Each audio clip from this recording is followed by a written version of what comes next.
Assalamualaikum warahmatullahi wabarakatuh. Apabila saya mengamati dan berulang kali mengulang surah At-Tahrim, kita akan temui dua ayat mengenai taubat, di mana ayat yang pertamanya adalah intatuba, yang merujuk kepada sekiranya mereka berdua bertaubat. Iaitulah kalau berdasarkan asbabun nuzul, ia merujuk kepada Hafsah dan Aisyah radhiyallahu anhuma, yang dalam ayat tersebut Allah Subhanahu wa taala memberikan pilihan kepada mereka untuk bertaubat atau sebaliknya intatuba ilallah. Tetapi datang ayat di kemudiannya, iaitulah Allah memerintahkan kepada orang-orang beriman untuk melakukan taubat nasuha. Ya ayyuhalladzina amanu tubu ilallahi taubatan nasuha. Persoalannya adalah, mengapakah surah ini bermula dengan memberikan pilihan kepada Hafsah dan Aisyah radhiyallahu anhuma, kalau berdasarkan asbabun nuzul, iaitulah sekiranya intatuba, sekiranya kamu memilih untuk bertaubat. Kemudian barulah muncul pada ayat di kemudiannya perintah untuk bertaubat nasuha. Dan tuan-tuan, satu-satunya kalimat taubat nasuha disebut di dalam Al-Quran hanya dalam surah At-Tahrim.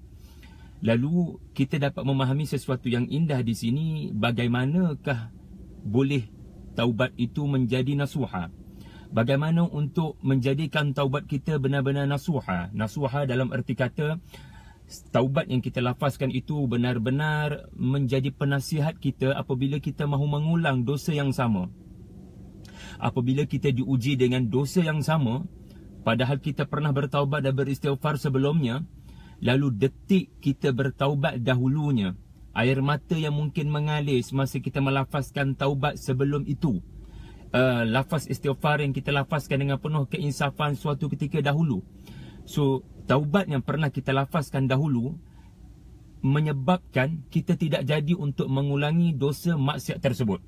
Jadi itu dikatakan taubat nasuha, di mana taubat yang pernah kita lafazkan dahulunya menjadi penasihat kepada kita, seolah-olah taubat itu mengatakan jangan dekati, jangan ulang.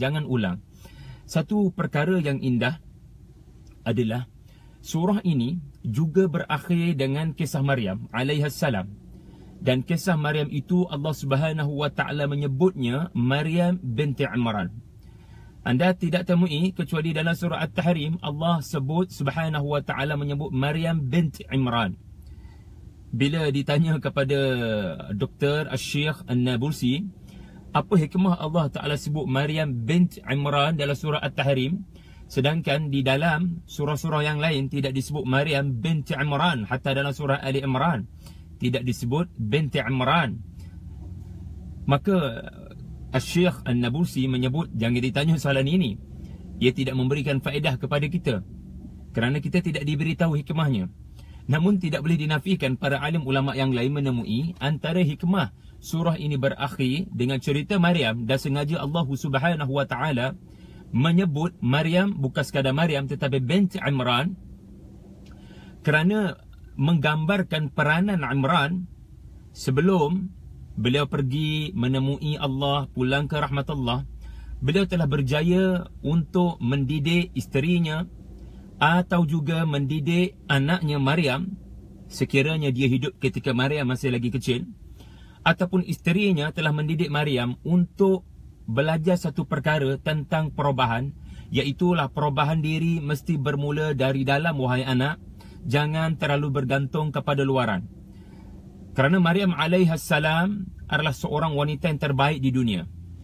Maryam dirakamkan di dalam surah Ali Imran sebagai dipelihara, dijaga, diterbiah oleh Nabi Zakaria alaihissalam.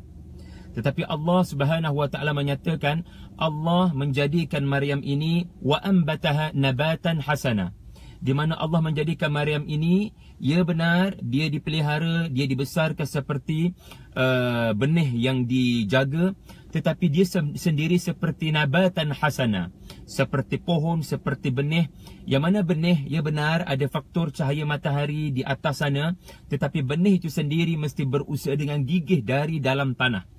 benih itu sendiri bila mengeluarkan dia punya pucuknya, dia punya tunasnya, dia perlu berjuang dengan usahanya sendiri untuk melawan tanah-tanah di atas itu untuk mendapat cahaya yang menantinya nanti.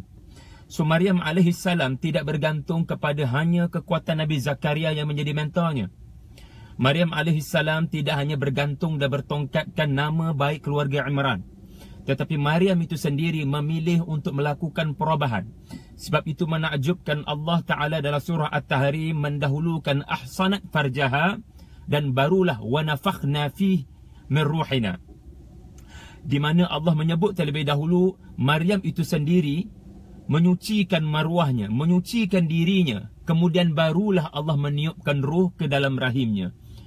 Allah Subhanahu wa Ta'ala tidak menyebut Maryam kami sucikan dia and then kami berikan kepadanya roh kami. Allah tidak menyebut ahsanna farjaha. Allah Ta'ala sebut Maryam itu sendiri ahsanat. Dia sendiri memilih untuk melakukan perubahan. Dia sendiri memilih untuk menjadi muharrara.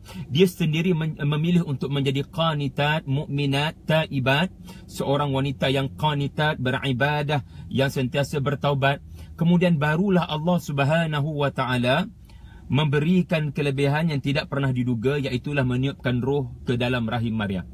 Jadi ini perkara yang indah di dalam surah At-Tahrim, di mana Allah Subhanahu wa Ta'ala menyebut terlebih dahulu intatuba kepada Hafsah dan Aisyah, memberikan mereka pilihan. Nak bertaubat tak nak bertaubat, itu pilihan kamu. Kerana taubat nasuha adalah taubat yang mana dilafazkan dengan penuh keikhlasan, tidak dipengaruhi oleh sesiapa. Benar-benar dilafazkan kerana penyesalan kepada dosa yang telah berlaku, kerana kebencian kepada kebusukan dan keburukan dosa berkenaan.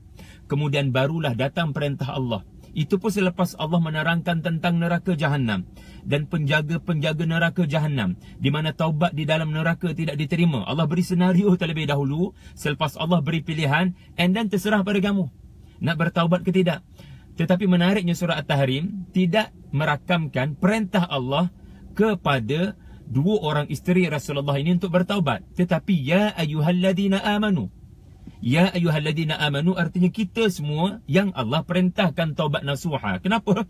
Kerana Aisyah dan Hafsah radhiyallahu anhuma, mereka sudah pergi, mereka sudah wafat, mereka adalah wanita yang terbaik, mereka isteri-isteri Rasulullah dan mereka telah bertaubat pun.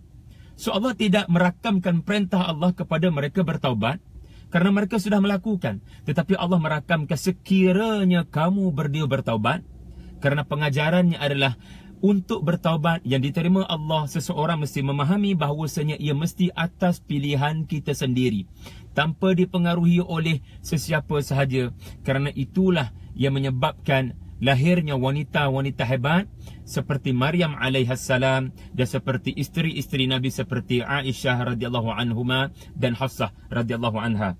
Jadi perubahan diri kita, ia benar seseorang boleh berubah kerana program motivasi, ayahnya menghantar pergi ke tahfiz contohnya, masuk sekolah agama. Tetapi perlu diingat, keberagamaan yang sebenar mesti bermula daripada pilihan yang dibuat oleh kita sendiri.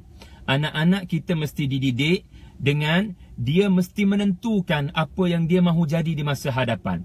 Ya benar, kita boleh mencorak, memberikan pandangan, memberikan contoh kepada dia, tetapi jangan dipaksa anak itu. Jangan dipaksa mereka untuk membuat pilihan yang mereka sendiri tidak mahu, tidak berminat dan tidak terinspirasi untuk menjadi apa yang kita mahu. Seorang ayah, seorang Zakaria dalam kehidupan boleh mencorak, boleh mentarbiah, boleh mendidik, namun perkara yang lebih penting untuk diperhatikan oleh ayah-ayah dan ibu-ibu adalah adakah anak-anak ini membuat keputusan atas pilihan mereka sendiri? Adakah mereka mahu berjaya atau gagal atas pilihan yang mereka buat sendiri?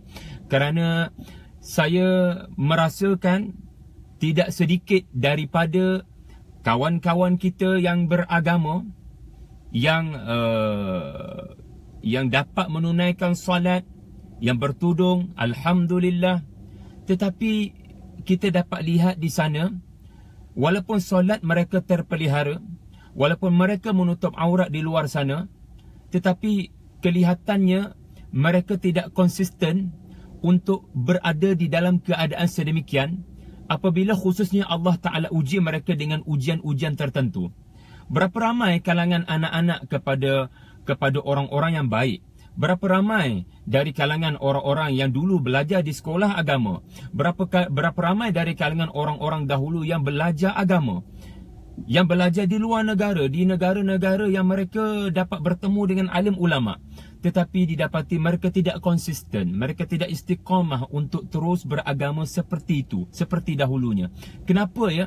Kerana bila kita tengok mereka belajar, mereka mengaji bukan atas pilihan mereka sendiri. Ibu dan ayah hanya memaksa mereka, hanya mengikut arus perdana yang mahu beragama begini, begitu, tetapi tidak ada sendiri usaha untuk menyemai benih kefahaman mengapa pilihan ini mesti dibuat. Jadi tuan-tuan, ini antara keindahan surah At-Tahrim yang saya boleh kongsikan kepada anda. Mudah-mudahan ada manfaat pada anda. Terima kasih, jumpa lagi. Assalamualaikum warahmatullahi wabarakatuh.